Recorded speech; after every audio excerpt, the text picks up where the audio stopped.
గోదావరి జిల్లా రుస్తుంబాద్ పంచాయతీ పరిధిలోని జగనన్న కాలనీలో మంగళగుంటపాలెం గ్రామస్తులు ఆందోళనకు దిగారు. మున్సిపాలిటీ వాహనాలను అడ్డగించి వంట వార్పుతో నిరసన వ్యక్తం చేశారు.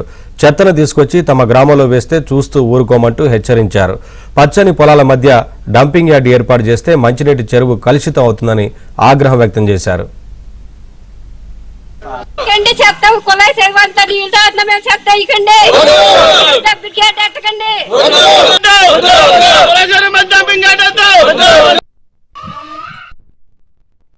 మాకు ఇక్కడ డంపింగ్ యార్డ్ పెట్టడానికి చూస్తున్నారు అధికారులు. అది ఇక్కడ రక్షిత మంచినీటి పథకం ఉంది. దాని ద్వారా 4 పంచాయతీలు వాటర్ వెళ్తుంది. అది కలుషితం అయిపోతే మా పొలాలన్నీ నాశనం అయిపోతాయి. అయితే గృహాలున్న మధ్యలో పెట్టడం ఏంటంటే ఇక్కడ మేము దానికోసం చాలా ఖండిస్తున్నాం. ఇది కరెక్ట్ కాదండి. పక్కనే మంచినీటి సౌకర్యం ఉందండి. 2 చెరువులు ఉన్నాయి. అక్కడ 5 పంచాయతీలకి సప్లై అవుతుందండి. ఆ చెరువు లేకపోతే కనుక మాకు నీళ్లు ఉండవు, ఏముండవు. చెరువు మీద ఆధారపడి మేము నిధులు కూడా నాశనం చేసుకున్నామండి. ప్రతి డంపింగ్ యార్డ్ పెట్టి ఏంటంటే పరిస్థితి ఇప్పటికే మురికాలం నిండిపోయి మొత్తం చేలు కూడా ఓడ్చుకుంటూ పోయింది. దాన్ని బట్టి మీరు అందరూ ఆలోచించి డంపింగ్ యార్డ్ ఇక్కడ లేకుండా చేస్తారని ఆశ.